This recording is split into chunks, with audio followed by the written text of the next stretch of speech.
What up, everybody? Mr. J, this is W.A.D. MTG.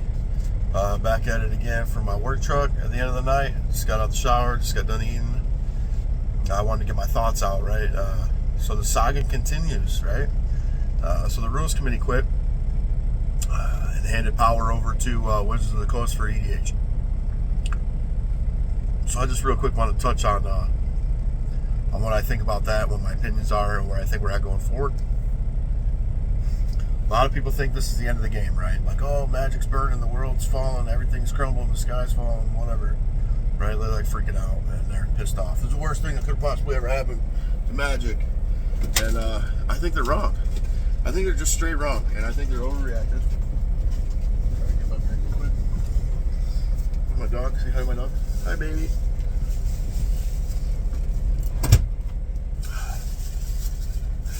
I mean, like I said, I think they're straight overreacting. I think this is a good thing, and I think it's about that time, right? So I want to cover certain bases, and I want to do it in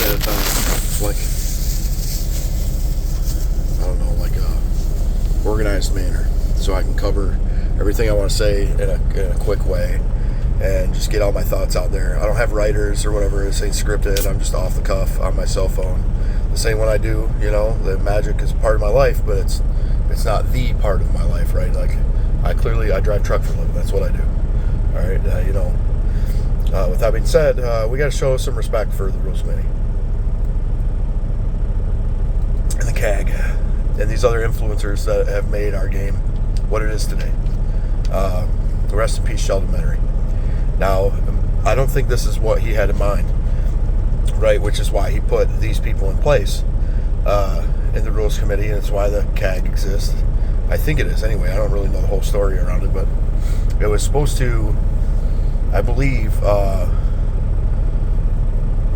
have like a continuity of the game situation, right? Because I think he knew that he was in bad health and that something was likely going to happen to him.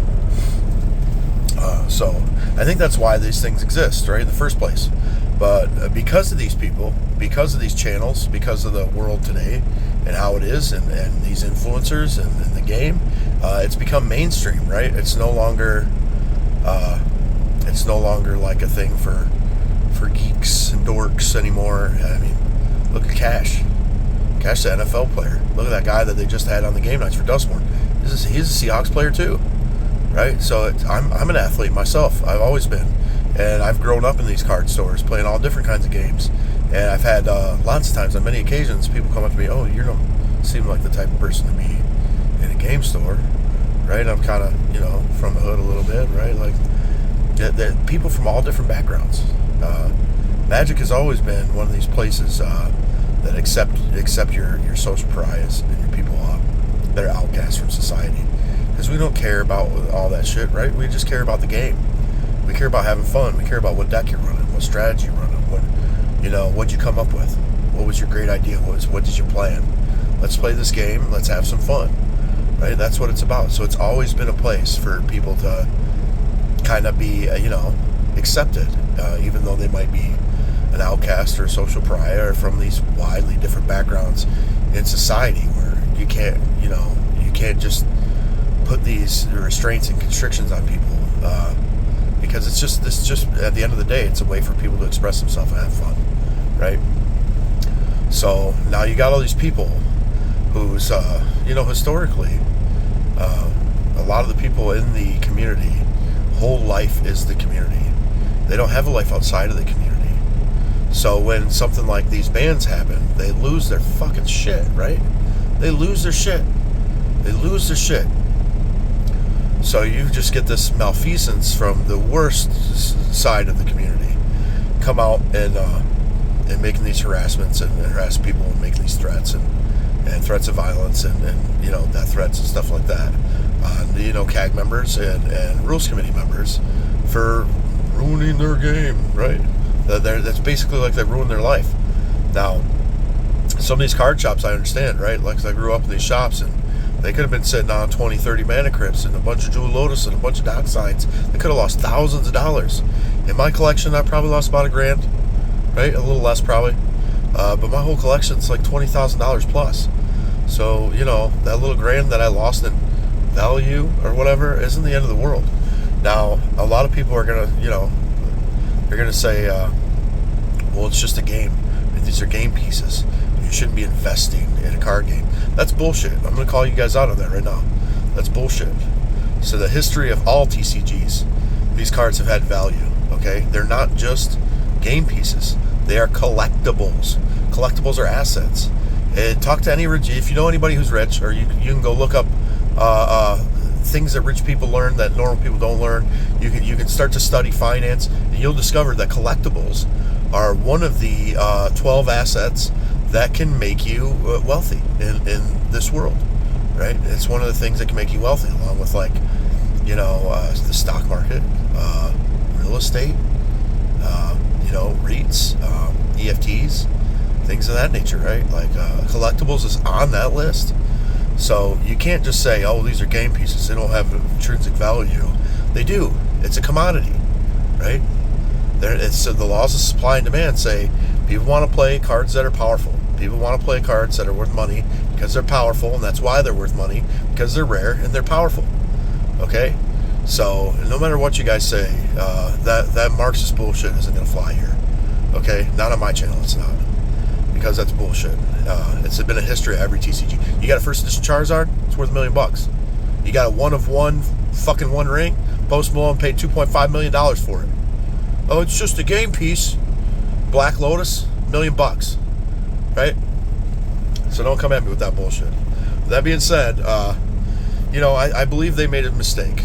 You got to support these guys, and you can't be out there threatening them with violence or harassing them. That's ridiculous. That side of the community is, I don't even know what to say about it. You can't excuse it. At the same time, they kind of did fuck up their life, but you can't excuse it. You can't condone it. And the value of the cards just on EDH Rec was like over $100 million, right? Just in the decks they were published in EDH Rec, it's $100 million plus out of the Magic economy. But here comes Wizards to save the day, right? Here they come to save the day, and it's awfully convenient for them. Because now they look like the heroes, right? Now they look like the heroes. They're going to take it over and fix everything, and they're going to condemn the threats and all this stuff from the community. They can take that stance all they want, but we all know the truth is they actually welcome that, because they've wanted control of Commander this entire time. This is what they always wanted. Now they don't have a checks and balances system from a third party who can have their own opinions in a way that goes completely against everything that Wizards stands for, and ban cards out from under them. You don't think Wizards was pissed? They took all that money out of their reprint equity that sells in packs. Their most loyal customers, people paid thousands of dollars chasing the Mana Crypts, right, in Ixalan. You don't think people paid thousands of dollars? People paid thousands of dollars on Modern Masters 2022? Or whatever it was, right? Modern Masters 2022 had Dockside in it, and all the Eldrazi in it. And then Legends had Jewel Lotus, Commander Masters had Jewel Lotus, Festival in the Box had Legends and Ixalan in it, right? That's why people are pissed off, because they lost trust in the community. So here comes Magic to save the day. Here comes Wizards to save the day. And it's awfully fucking convenient, right? Because it's what they always wanted. But, with that being said, like I said, I think it's about time. About damn time. Because the dream that they had, Sheldon Menery had, when he created the Rules Committee and the CAG, and this continuity of the game that he had in mind, was never going to hold up. It never was going to, because these influencers and stuff, we got to thank them, right? We got to respect them, because they've grown this community, they've grown this game to a point where it's way outpaced 15 to 20 people, right? It's way outpaced it. So you give it back to game development, and that's the answer, right? And it goes against what they wanted, and they're crushed. But it's, everybody's like, oh, EDH is dead. This is going to be the death of Magic. No, the fuck it's not. No, the fuck it's not. Is Wizards absolutely going to do irresponsible shit? Yes, they absolutely are. Are they going to unban some cards? They probably will. Let's start with the irresponsible shit that they're going to do. So, power creep's a thing, right? We all know power creep's a thing. Power creep's been an increasing thing, hence the name, power creep, for quite some time now, especially in Commander.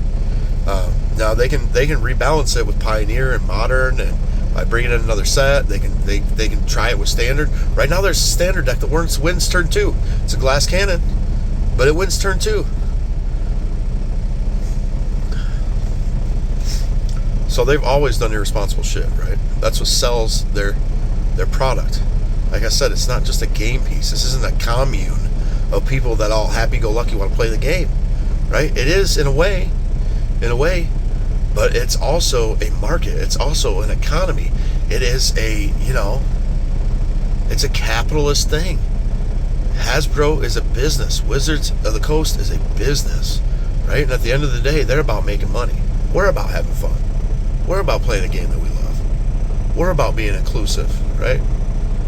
We're about creating that safe environment that's friendly for everybody to come in.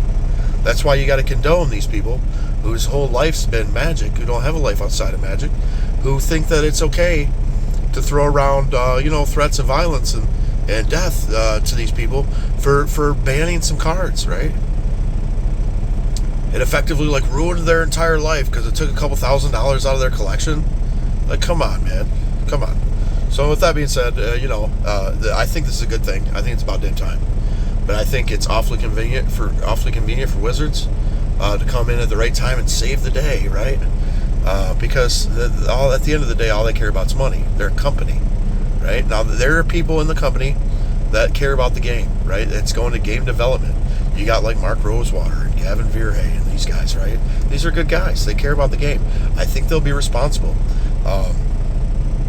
I think Gavin actually came out with a tweet or an X tweet or whatever the fuck you call it now today, trying to explain what their new power system is going to be, and I kind of agree with it, but I think it's convoluted, right? So let's get into that. They got 1, 2, 3, 4, right? Now instead of 1 through 10, that's stupid. Where every deck's a 7, and you're just going to pub stomp people because you got a 9 or a 10, and you're just calling it a 7. So it's going to have definitive lines on card values. So every card's going to have a value, 1, 2, 3, 4, and potentially 5. And your whole deck's going to have a value, right, in the hundreds. They're 100-card singleton format. If every card's worth at least a point, the worst your deck can be is 100, right? That's the worst your deck can be. So at level 1, you got your precons. Now, not all precons are created the same. So it's going to be your average precon or your standard precon, right? Not your over-the-top or special collection edition or whatever. Not your modern Horizons 3 precons or your Commander Masters precons type deal, right? So some precons are going to be more powerful. The Lord of the Rings precons were a little more powerful. But you're going to have your standard precon level. And then you're going to have your niche decks, your story decks, your jank decks are going to fall in that category. Now, what I mean by jank decks, recently, if you watch the recent, I think it's the most recent episode of Shuffle Up and Play from the Tolarian Community College with the professor. He's always got pros and stuff on there, but the guy had a deck that was built off of blackjack, right? So it's a niche deck. The deck was all about being all in on blackjack. Or not, it was a blackjack? No, it was roulette. So every card was red or black, and I think he had a couple green cards in there to represent 0 and 00. But it was all this niche thing where he was just trying to build a deck that was an ode to something that he loved, right? A call out to another game that he loved, roulette and gambling. So that's the deck that he played, and that's going to be your Power 1 deck, right? It's not just going to be precon; it's going to be jank as well. And then 2 is going to be your cohesive decks where the cards are all kind of synergistic and they all go together. You got a definitive plan. You're trying to win. This is how you're doing it, and you got some staples and stuff in there. You got some cards that got some power that takes your deck to an overall over 200 value or something like that. It's going to make your deck a level 2. Your level 3s are going to be more powerful than that. Where you got maybe some combos in there. Maybe you got some high power in there. Maybe you got some fast mana and shit in there, but it's not quite cedh, but it's high power. That's going to be your level 3. So that's actually really clear cut, isn't it? It's not 1 through 10 when everything was really a 7, 8, 9, or 10, right? That's how it was before. So there's really only 4. There's a 7. Everything was a 7. There's an 8 if you got combo or whatever, or high power. It was a 9 if it was fringe cedh or not quite cedh, but you had some pet cards in there, and a 10 was cedh.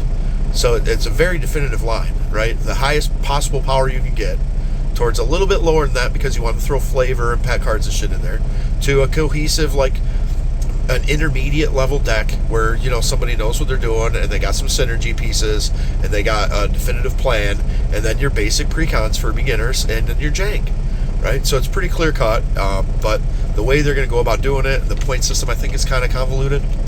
I think if they came out and just said, well, this is the ban list for casual play, right? Like, you just can't use these cards in casual game, then that makes more sense to me. And then say, well, you can use a lot of these cards in cedh. So I think that's what they're going to do, right? Because the communist way, the all fun for everybody, let's have equity where everybody falls in, and no matter what path they took, everybody eats the same fucking bag of potatoes at the end of the day. That's not going to work for Wizards of the Coast, right? They're capitalists. They're about making money. So they said in their announcement that they're not going to be making any additional bans.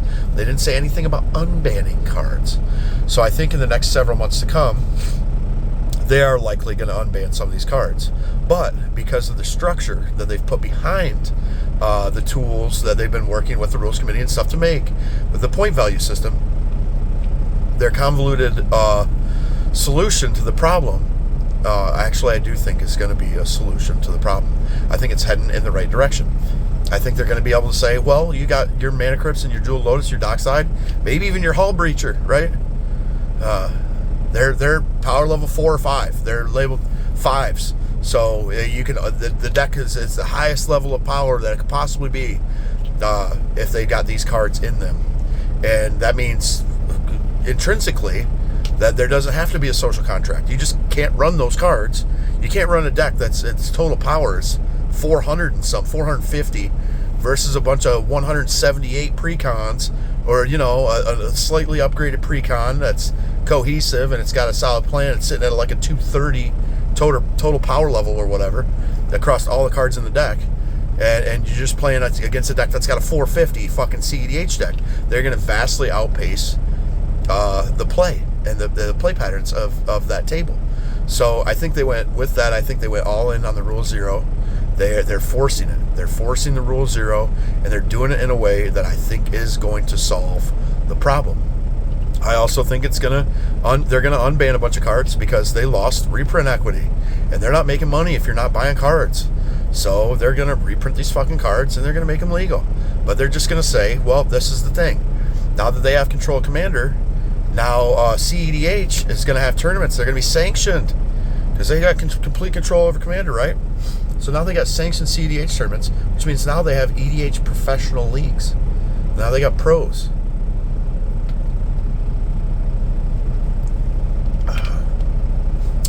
And now they got sanctioned tournaments, so you can watch people play EDH at the pro level, at the highest level, in a pro event, right?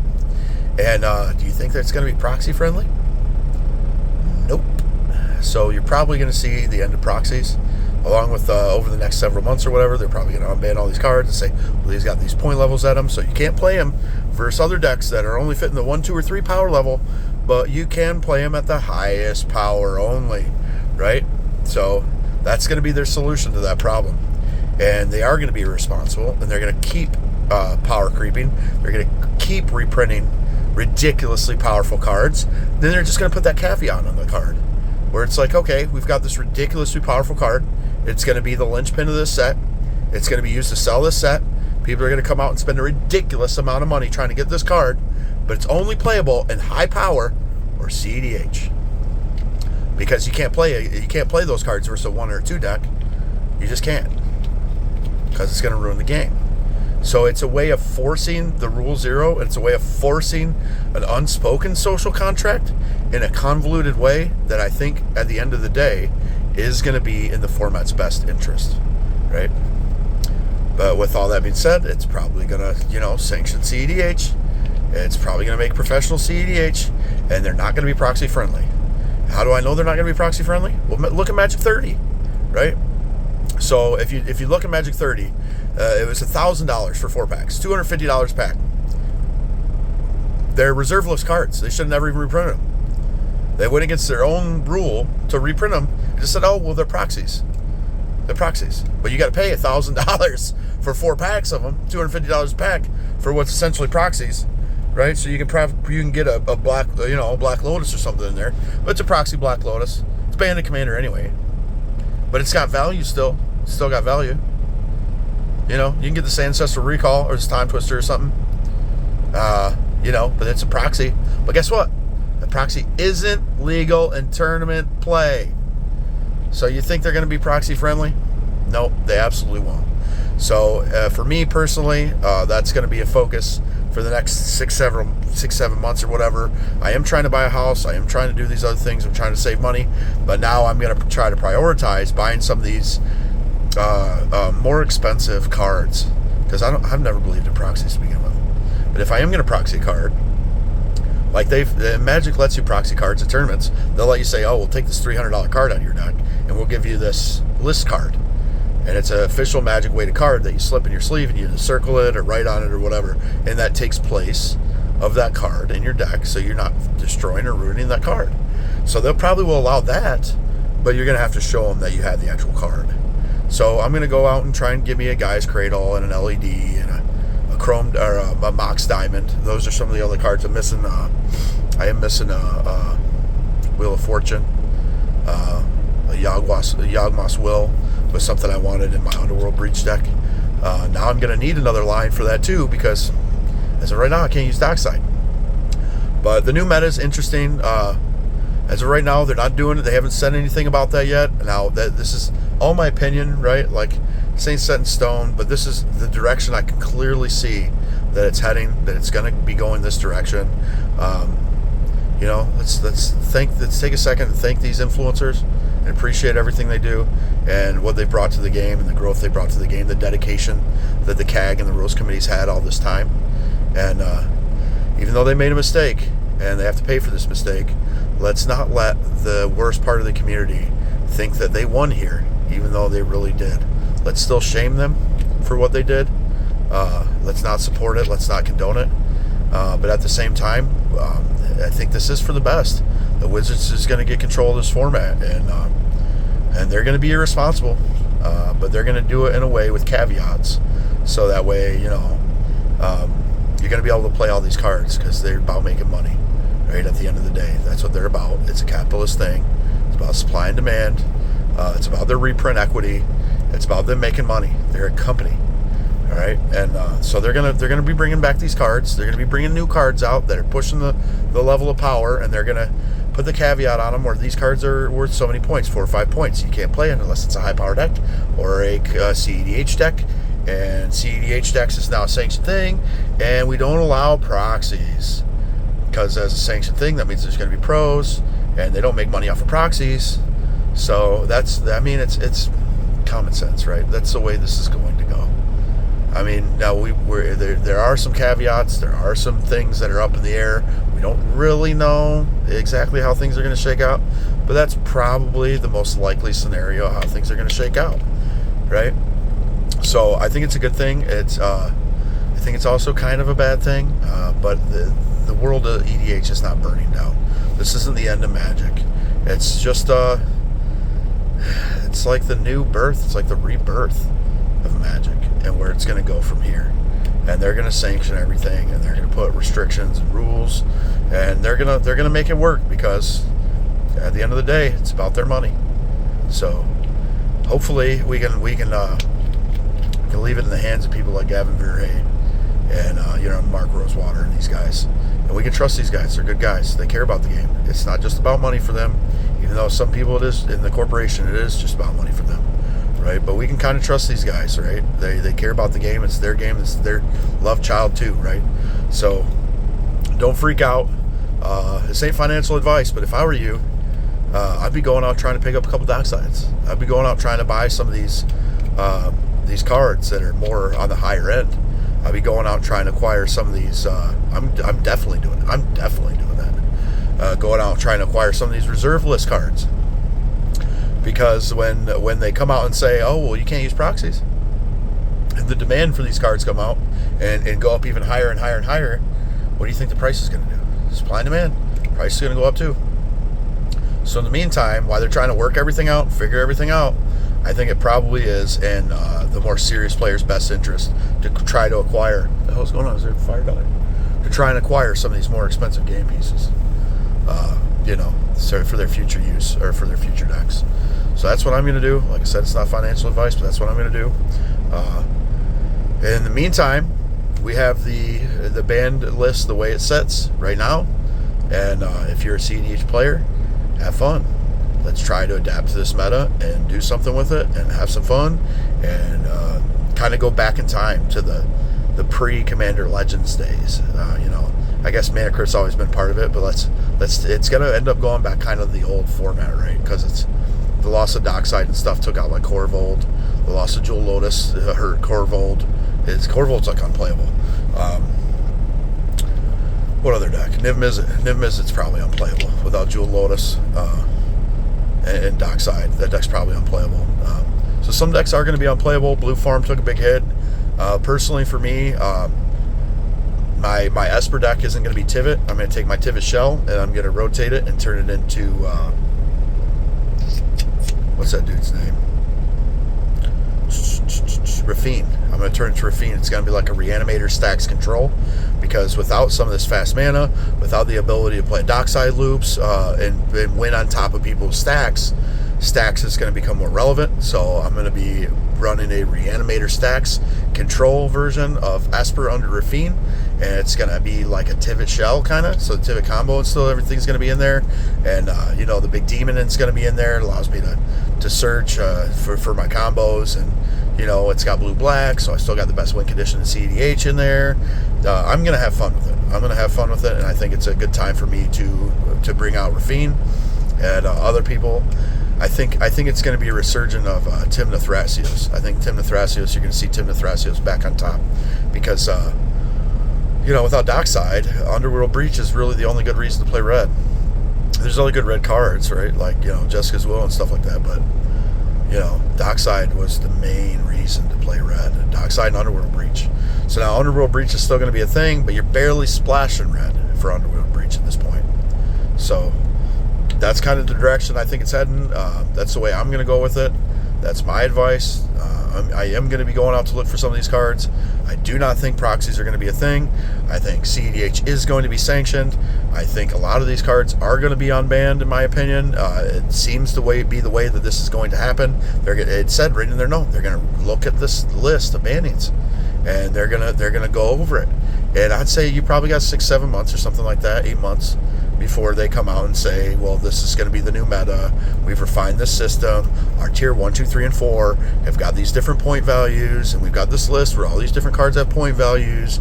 Maybe they're going to have technology that they're going to attach to, Moxfield and EDH Rec and Mana Box and all these different deck building websites that tell you your point value for your deck. Or maybe they're just going to have lists where you're going to have to figure it out for yourself. Maybe they're just going to have lists of cards. They're in the 3 and 4. We don't really know. That's the direction they're heading.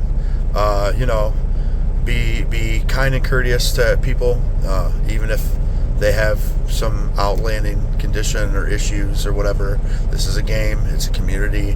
It's always been this community. We've always been a bunch of dorks and geeks. We've always been a bunch of outcasts and pariahs in society. So let's accept each other for our differences and what makes us individuals and unique. And let's be kind and courteous and accepting. And let's go out and play this game and have fun, right? And let's look forward to the future of Magic and the future of EDH and do it in a positive way. And be thankful for what these people have, these influencers and other people, the CAG and the Rules Committee have brought to this community and how much they've grown the game, right? I think that's about it for me. I think I've covered everything I wanted to say, all my points from top to bottom. I'm about to sign out. This is Mr. J, W.A.D. MTG. Peace out, y'all.